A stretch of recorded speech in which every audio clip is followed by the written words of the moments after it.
tiempo donde la historia se desdibuja en la niebla de los siglos, donde dioses y hombres compartían senderos ocultos, una voz de sabiduría comenzó a resonar en las arenas del tiempo. No era de un solo hombre, ni de una sola civilización. Era el eco de la Atlántida perdida, el susurro de los templos del Nilo y la llama que encendió la sabiduría en Grecia y en Alejandría, una verdad tan poderosa que desafió al olvido. Hermes Trismegisto, el guardián de la sabiduría.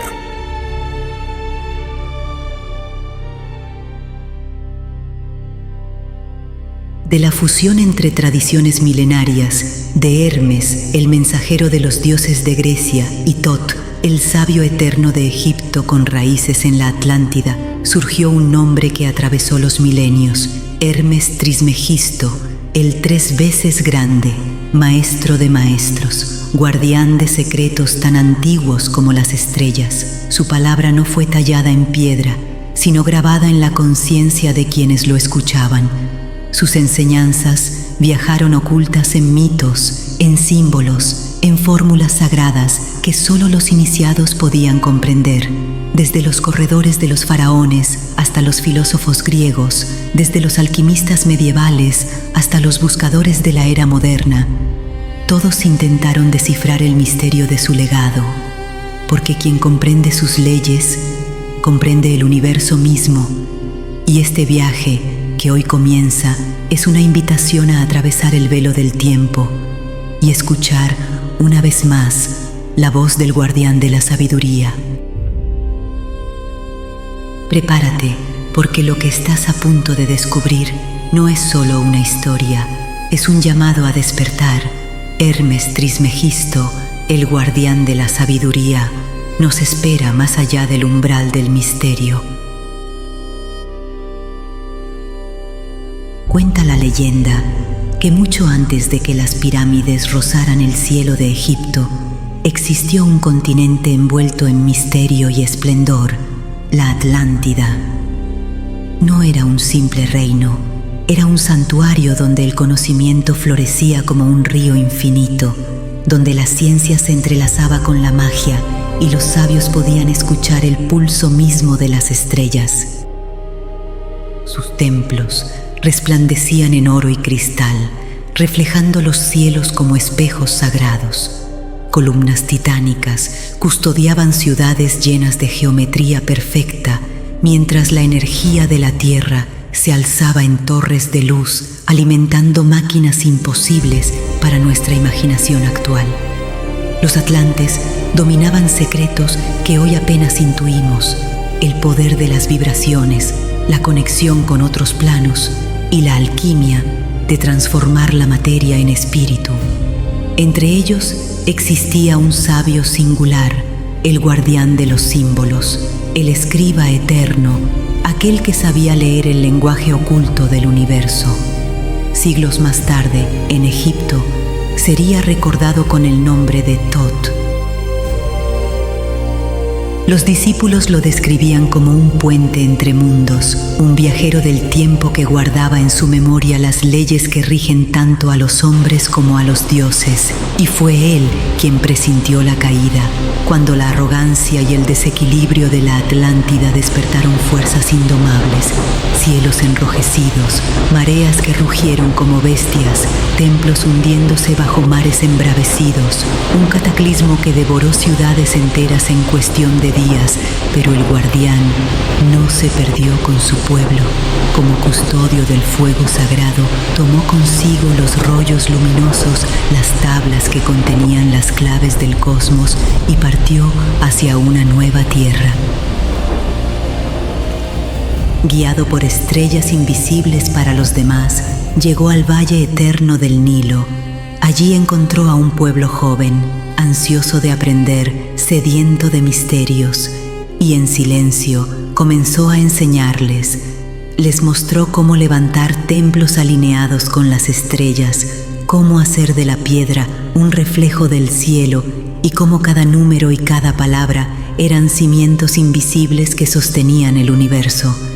Les habló del poder del número y de la palabra y les enseñó que todo en el universo vibra, que todo está conectado. La Atlántida había desaparecido, pero su esencia latía ahora en Egipto, gracias al sabio que allí fue nombrado Tot, y que siglos después los griegos conocerían como Hermes Trismegisto, el 3 veces grande, el guardián de la sabiduría eterna. Dicen que las almas que portan un gran conocimiento jamás se apagan, solo cambian de rostro, de época y de nombre. Así ocurrió con aquella sabiduría que tras brillar en la mítica Atlantis, renació en Egipto, encarnada en una figura imposible de olvidar, Tot. No fue un simple dios inventado por los sacerdotes, sino el guardián del conocimiento eterno, convertido en escriba sagrado. Lo llamaban Señor del Tiempo, aquel que mide las estrellas y el que habla con los dioses. Mientras otros levantaban templos de piedra, Tot erigía templos invisibles, en la mente y en el espíritu. Los faraones no reinaban solos. Detrás de cada trono había un consejero silencioso, un sabio capaz de unir el cielo y la tierra. Ese sabio era Tot. Se decía que enseñaba a los reyes a comunicarse con lo divino, a leer los mensajes en el firmamento y a gobernar guiados por las leyes cósmicas. Con un cálamo en la mano, escribía decretos que no solo regían a un pueblo, sino que mantenían el equilibrio del universo. No fue recordado únicamente como escriba, sino como guardián de misterios, el que podía escuchar lo invisible y traducirlo en jeroglíficos que brillaban como fuego. En las noches de luna llena, los sacerdotes aseguraban que leía el lenguaje de las estrellas y que en cada trazo de su pluma se escondía una ley eterna del cosmos. Era el arquitecto del tiempo, el que medía el fluir del Nilo, ordenaba las estaciones y enseñaba a los faraones a invocar la palabra correcta en el momento exacto.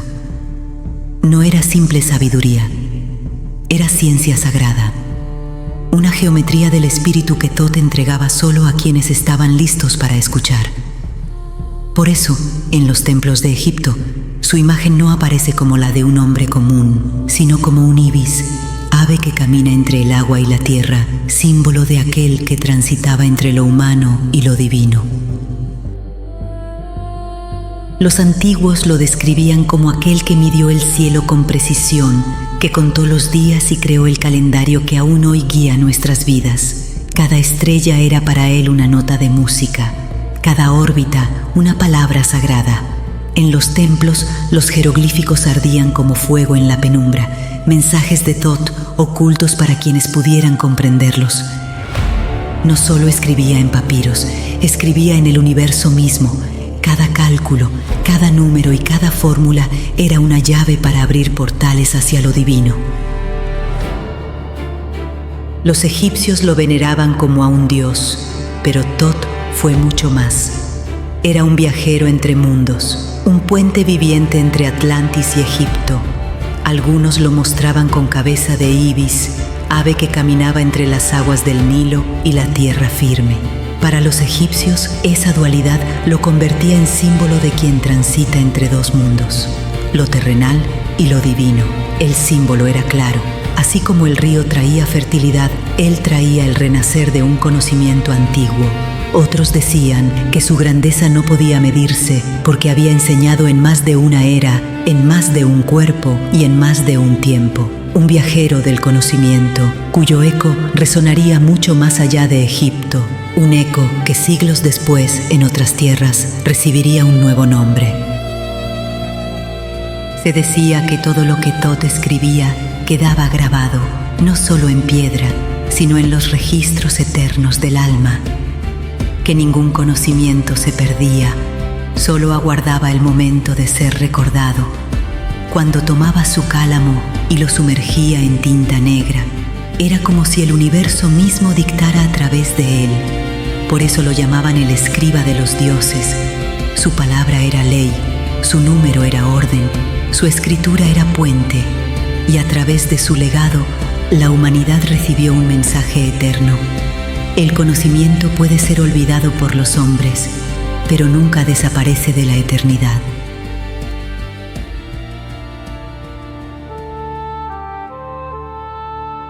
Siglos más tarde, cuando la memoria de Tot ya era parte del eco de los templos del Nilo, otra tierra comenzaba a escuchar la misma voz.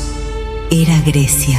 Allí, entre montañas y mares azules, nació un niño al que el destino parecía haber marcado desde el inicio. Mientras otros corrían entre juegos, él observaba el cielo con preguntas que nadie más se hacía. Escuchaba historias de marineros en las costas del Egeo, historias de mundos invisibles, y en su mirada brillaba la sensación de haberlas escuchado antes, en otra vida.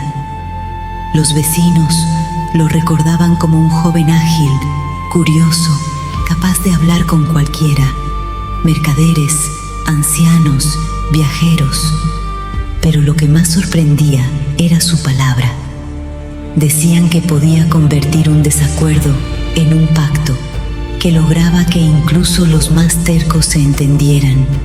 Con el tiempo, los sabios comenzaron a notar que en él había algo distinto, una memoria antigua, una claridad poco común. Los poetas lo llamaban hijo de Zeus y Maya, un regalo de los dioses.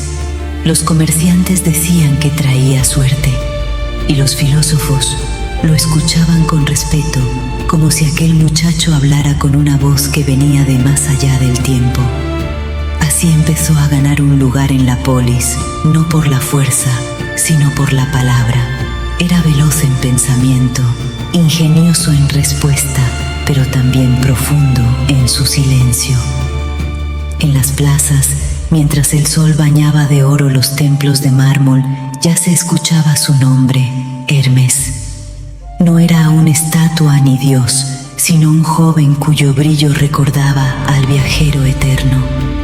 Y aunque el pueblo lo veía como humano, quienes lo observaban con ojos atentos intuían que en su interior ardía una chispa más antigua, una chispa que había cruzado mares y civilizaciones. Era el inicio de un nuevo rostro, la voz de la sabiduría que renacía una vez más. Los estrategas, los oradores, los comerciantes, todos parecían encontrar claridad cuando él hablaba. Se decía que antes de cada discurso importante, los mejores oradores respiraban hondo y, en silencio, pedían su favor.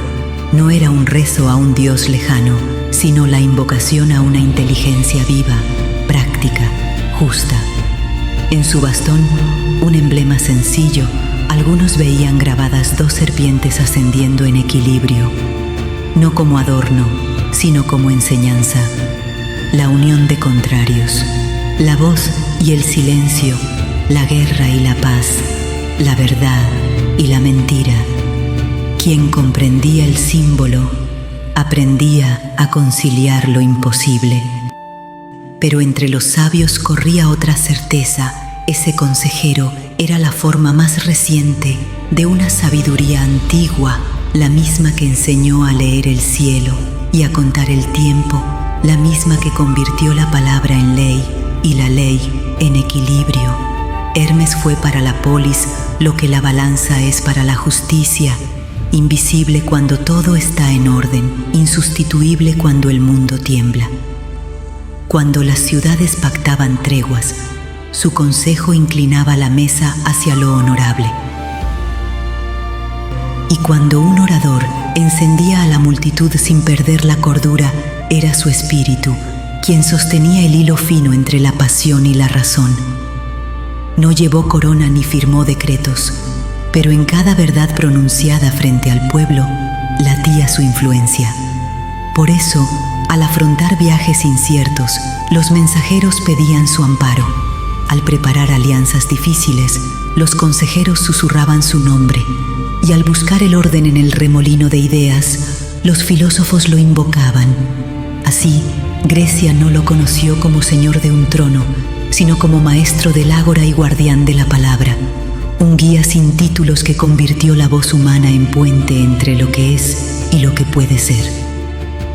Y aunque sus pasos se perdieran en el rumor de la ciudad, Su enseñanza quedó prendida en la memoria de la polis. La palabra justa puede sostener un mundo entero si la empuña una mente en equilibrio. El tiempo que transforma los relatos en símbolos también transformó a Hermes. Primero fue joven entre los suyos, luego maestro de oradores y consejeros, y con los años, mito. Las plazas aprendieron su nombre, los poetas lo cantaron y los artesanos comenzaron a darle forma en piedra. No era un capricho, era la manera de fijar una enseñanza en la memoria de todos. Así aparecieron sus esculturas. Un casco con pequeñas alas a cada lado para recordar la velocidad del pensamiento. Sandalias con alas discretas para evocar el paso ligero entre mundos. Y en su mano, el caduceo, 2 serpientes ascendiendo, rostros enfrentados que no se destruyen, sino que se sostienen, trenzadas en armonía. No era un adorno de mármol, era una lección tallada. Con el tiempo, las plazas de Atenas se poblaron de su figura, entre puestos de vino y rollos de leyes. La imagen de Hermes permanecía inmóvil mientras la ciudad entera se movía a su alrededor. El pueblo lo reconocía como mensajero del Olimpo, protector de caminos y pactos.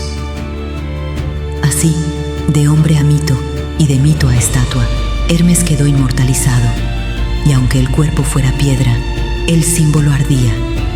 Cada vez que la luz del amanecer recorría su rostro, alguien recordaba la lección. La sabiduría viaja en muchas formas, pero su esencia es una.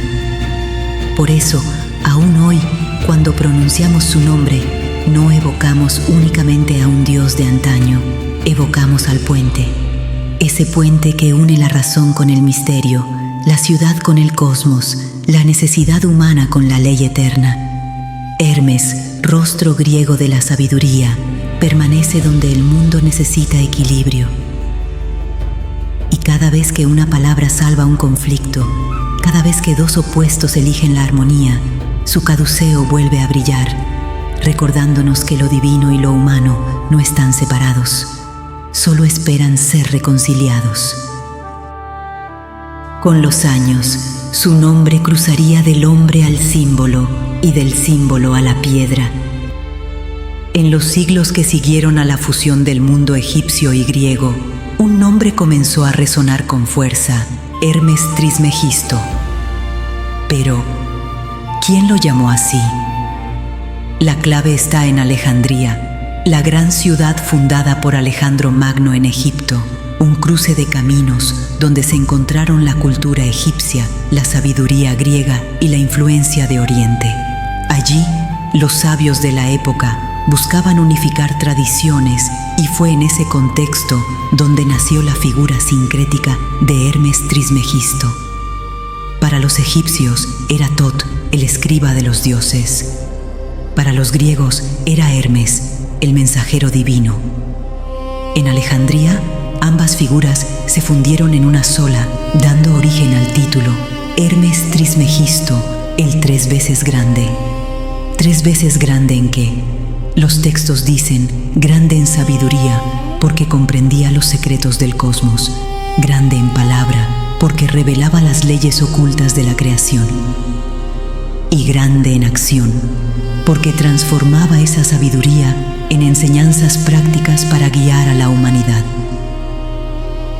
El título no fue un invento de poetas soñadores, sino un reconocimiento de los sabios de la época helenística, que veían en él un arquetipo universal, más allá de un solo hombre o un solo pueblo. Hermes Trismegisto fue, desde entonces, un puente entre Egipto y Grecia y un símbolo que pronto empezaría a escribirse en papiros, a traducirse en pergaminos y con el tiempo a viajar hasta el corazón de Europa. Entre los siglos II y III después de Cristo, en Alejandría, apareció un conjunto de textos atribuidos a Hermes Trismegisto. Hoy los conocemos como el Corpus Hermeticum. Pero no se trataba de un libro único. sino de una colección de tratados filosóficos y espirituales escritos originalmente en griego que reunían diálogos entre maestro y discípulo. El maestro, Hermes, respondía preguntas sobre el origen del universo, la naturaleza del alma y la relación entre el hombre y lo divino. Pero, ¿quién los escribió realmente? Los historiadores creen que fueron pensadores alejandrinos, quizás sacerdotes egipcios influenciados por la filosofía griega, que querían preservar enseñanzas antiguas en un lenguaje accesible para su época. El Corpus Hermeticum no hablaba de guerras ni de dioses caprichosos, sino de ciencia espiritual, que el universo es mente y que todo lo que existe proviene de un mismo origen, que el hombre es un microcosmos del cosmos, un reflejo del todo, que lo divino no está lejos, sino dentro de cada ser humano. Durante siglos, estos escritos circularon en secreto. En la Edad Media, muchos se perdieron, pero en el Renacimiento fueron redescubiertos y traducidos al latín por Marsilio Ficino en Florencia, bajo el patrocinio de los Medici. Cuando los humanistas del Renacimiento leyeron el Corpus Hermeticum, creyeron tener en sus manos la filosofía más antigua del mundo, incluso anterior a Moisés. Para ellos no eran simples tratados, eran la llave de la sabiduría primordial, un eco de Atlantis, Egipto y Grecia unidos en una sola voz. Si el Corpus Hermeticum era un conjunto de tratados extensos, la Tabla Esmeralda fue todo lo contrario, un texto breve, enigmático, casi un acertijo. Las leyendas cuentan que no era un simple manuscrito, sino una lámina de piedra verde brillante, como esmeralda o jade, grabada con caracteres dorados, un objeto pequeño pero cargado de misterio que parecía condensar en pocas líneas la sabiduría de todo un universo. Se dice que apareció por primera vez en textos árabes medievales atribuidos a Hermes Trismegisto, donde se hablaba de esta tabla hallada en Egipto. En apenas unas líneas, la tabla resume la esencia de toda la alquimia y el hermetismo. Su frase más famosa, encontrada en la Tabla Esmeralda, aún resuena. Lo que está arriba es como lo que está abajo, y lo que está abajo es como lo que está arriba. Hoy solemos resumirlo simplemente como es arriba, es abajo. Pero, ¿qué significaba? Para los alquimistas medievales era la clave de la gran obra, la posibilidad de transformar metales en oro. Algunos lo intentaban de forma literal, buscando el secreto de la transmutación física. Pero para los sabios herméticos era también una metáfora más profunda: convertir el plomo del alma, sus miedos y limitaciones, en el oro de la conciencia iluminada. La Tabla Esmeralda llegó a Europa a través de los árabes, quienes conservaron y tradujeron muchos textos griegos y egipcios. Fue traducida al latín en el siglo XII y se convirtió en lectura obligada de alquimistas como Alberto Magno, Roger Bacon e incluso Isaac Newton, quien escribió un comentario detallado sobre ella. No era solo un texto misterioso, era un manuscrito universal que cada generación interpretó a su manera. Para algunos era un manual de alquimia, para otros una guía espiritual, y para los buscadores de lo eterno, la prueba de que la sabiduría de Hermes seguía viajando, oculta en símbolos, esperando ser descifrada.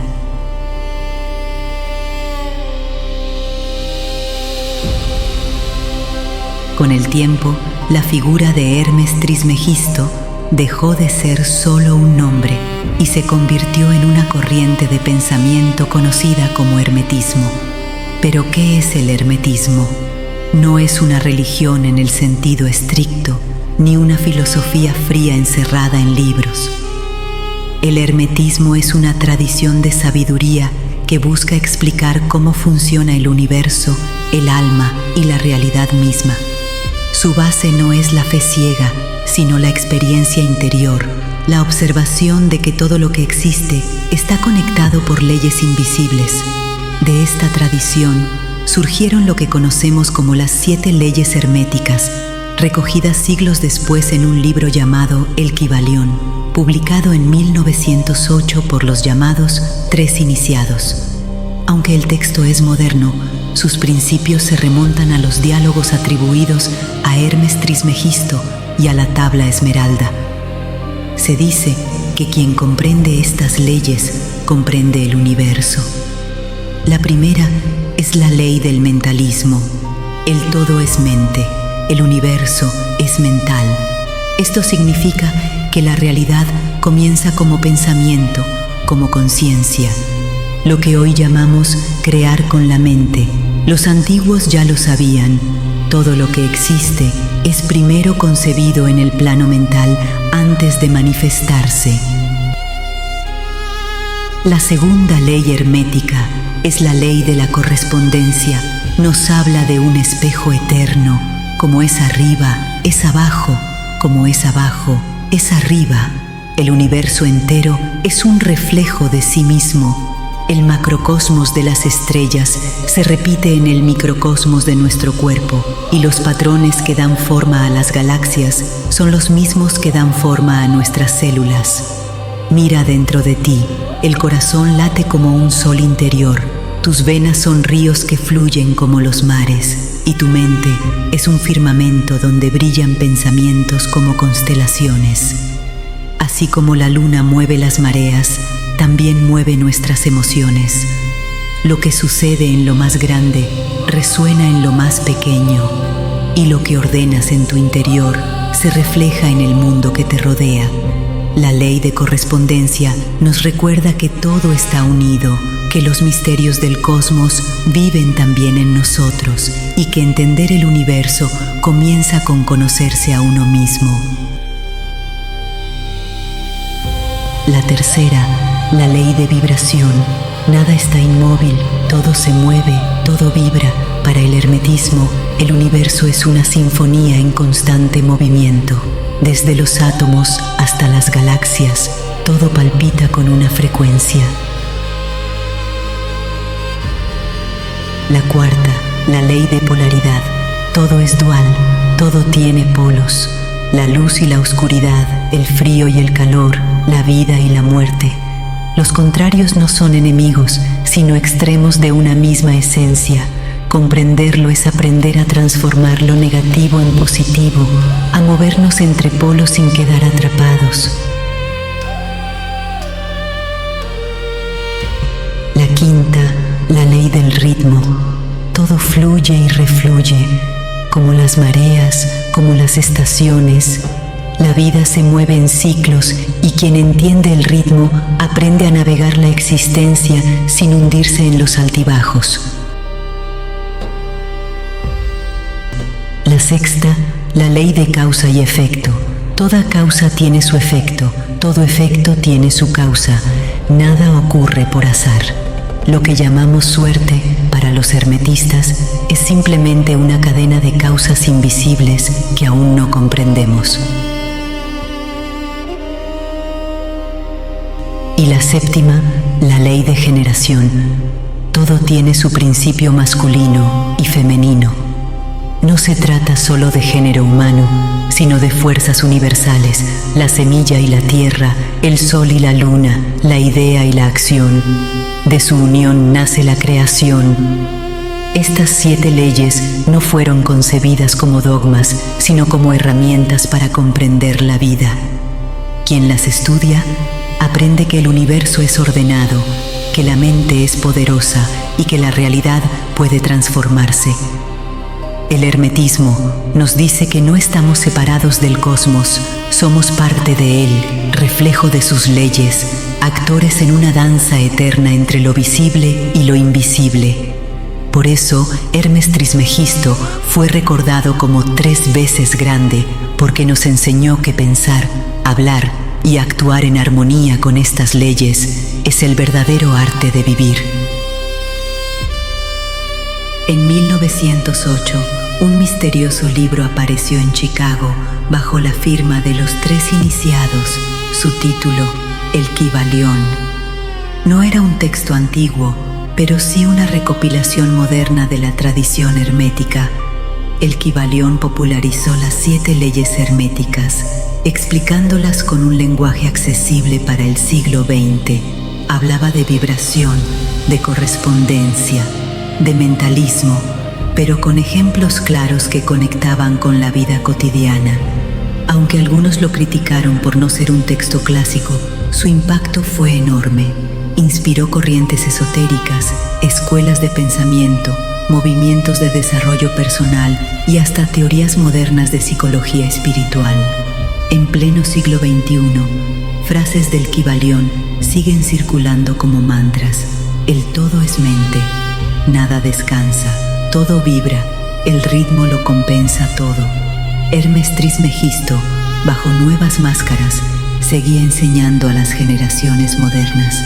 El hermetismo, lejos de morir, se había convertido en una filosofía viva, adaptada a cada época. En Alejandría, donde los templos se mezclaban con bibliotecas, los sabios herméticos realizaban reuniones bajo la luz de las antorchas. El aire estaba cargado de humo de incienso y sobre las mesas se extendían papiros con fórmulas, himnos y símbolos cósmicos. El rito era sencillo, pero profundo.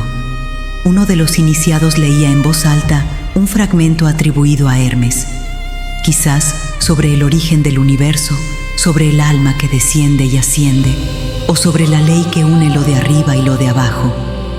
Después se hacía un silencio.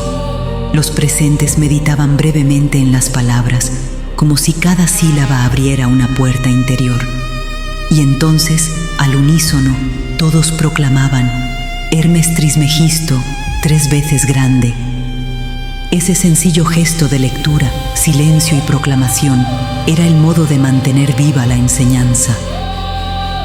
Un recordatorio de que no se trataba de venerar a un hombre, sino de afirmar la existencia de una sabiduría universal, un conocimiento que atravesaba fronteras y lenguas, viajando como un río subterráneo a lo largo de los siglos.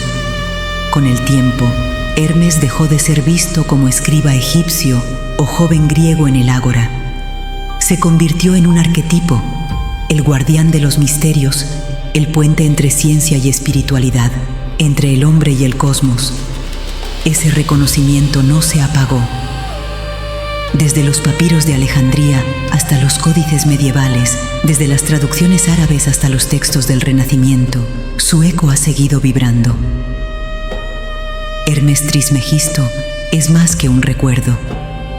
Es la voz que susurra a todo buscador, que mientras existan preguntas, siempre habrá una sabiduría eterna esperando respuesta.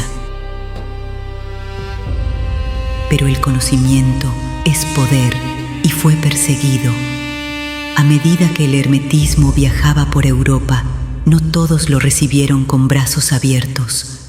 La Iglesia medieval, temerosa de todo lo que sonara a herejía, vio en estos textos una amenaza. No hablaban de un Dios lejano en un trono, sino de un poder divino dentro del ser humano. No pedían obediencia ciega, sino despertar interior, y eso era peligroso para quienes gobernaban a través del miedo. Así comenzaron las persecuciones. Las hogueras de la Inquisición ardían no solo con cuerpos, sino con libros. Bibliotecas enteras fueron censuradas y todo lo que sonara a alquimia, astrología o magia era considerado pacto con lo prohibido. Los buscadores de Hermes debían esconder sus manuscritos, copiarlos en secreto, disfrazarlos bajo símbolos que solo los iniciados podían descifrar. El conocimiento pasó de mano en mano como un susurro, disfrazado de mitos, oculto en símbolos geométricos, escondido en iglesias y catedrales, esperando que alguien lo supiera leer. Porque aunque se intentó borrar, la sabiduría de Hermes siempre encontraba la forma de sobrevivir. Y aquí aparece un eco más profundo. Aunque en Alejandría lo conocieron como Hermes y en Egipto como Tot, algunos textos posteriores lo llamaron Tot el Atlante. Lo interesante es que en diferentes culturas se hablaba de figuras muy similares. En la tradición hebrea, Por ejemplo, aparece Enoc, el séptimo patriarca después de Adán, descrito como un escriba celestial. Según el libro de Enoc, no murió como los demás hombres, sino que fue arrebatado por Dios y convertido en el mensajero que guardaba las tablas celestiales con los secretos del universo. Esa descripción recuerda poderosamente a Tot en Egipto, el escriba divino que anotaba los juicios de las almas, y a Hermes en Grecia, el mensajero que cruzaba entre mundos. 3 culturas distintas, 3 nombres diferentes, pero el mismo arquetipo del guardián del conocimiento eterno. De ahí surge la idea de que no se trataba de un simple hombre, sino de un principio universal que renacía en distintas eras, con distintos rostros y nombres, pero siempre con la misma misión: entregar sabiduría a la humanidad. El 3 veces grande. Más allá de los títulos, el número 3 siempre fue símbolo de misterio en muchas culturas. Para los pitagóricos representaba la perfección, inicio, medio y fin. Para los cristianos, la Trinidad. Para los hermetistas, el equilibrio entre cuerpo, mente y espíritu. No es casualidad que el nombre de Hermes se atara a este número. El 3 era señal de completitud, de una sabiduría que abarcaba todos los planos. Por eso se repetía como un eco eterno, 3 veces grande.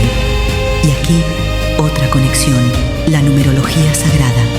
El 3 aparece en mitos, en religiones, en geometría sagrada, en las pirámides y en las constelaciones. Era el número de la creación, del equilibrio y de la llave que une lo humano con lo divino. Quizás Hermes nunca existió como un hombre de carne y hueso. Quizás no caminó entre las calles de Alejandría, ni escribió con su propia mano los textos que hoy llevan su nombre. Sin embargo, su voz aún susurra, un susurro que ha cruzado milenios, viajando en papiros, en piedras verdes, en códices medievales, en traducciones renacentistas y hasta en frases que circulan en nuestra era digital. Una voz que no muere porque nunca perteneció a un solo cuerpo, sino a un principio eterno, el de la sabiduría universal. El hermetismo nos recuerda que todo está conectado, el cosmos y la célula, lo visible y lo invisible, lo humano y lo divino, que somos reflejo de un orden mayor y que al mismo tiempo llevamos dentro el poder de transformarlo. La tabla esmeralda lo dijo en pocas palabras: lo que está arriba es como lo que está abajo, lo que está abajo es como lo que está arriba. Ese principio simple, casi un acertijo, aún resuena hoy como una brújula de vida. Y al mirarlo de cerca, descubrimos que las 7 leyes herméticas no son viejas fórmulas de alquimistas, sino herramientas vigentes para comprendernos a nosotros mismos. Que la mente crea la realidad, que los contrarios son parte de un mismo todo, que todo vibra y se transforma, que todo fluye en ciclos, que nada ocurre por azar, que la vida nace de la unión de fuerzas complementarias. Hermes Trismegisto, Tot, Enoc, el Atlante. Distintos nombres, una sola esencia, el guardián de un conocimiento que no envejece, porque no pertenece a ninguna época, sino al alma humana. Hoy, bajo cielos iluminados por galaxias y satélites, seguimos preguntándonos lo mismo que los antiguos: ¿quiénes somos? ¿De dónde venimos? ¿Qué leyes rigen este universo? Y lo más importante, ¿cómo vivir en armonía con ellas? Tal vez ese sea el verdadero legado de Hermes. Recordarnos que el viaje no termina en los templos, ni en los libros, ni siquiera en las estrellas. El viaje comienza en cada uno de nosotros, en la chispa que late en el corazón, en el pensamiento que se convierte en acción, en la palabra justa que puede sostener un mundo entero. El conocimiento está vivo mientras alguien lo busca, mientras alguien lo comparte, mientras alguien lo honra. Y tú, que has escuchado esta historia, ya formas parte de esa cadena infinita de buscadores. No importa tu cultura, tu credo o tu tiempo, si estás aquí, es porque el eco de Hermes también te ha llamado. Si te ha gustado esta historia, regálanos un like, suscríbete para no perderte las próximas historias y comparte este video. Dime en los comentarios qué otros misterios, textos o símbolos te gustaría explorar. ¿Qué temas resuenan contigo? Porque este viaje no termina aquí, apenas comienza. El colibrí dorado de Portal Nebulosa te invita a navegar por nuestro portal. Atrévete a cruzar el portal.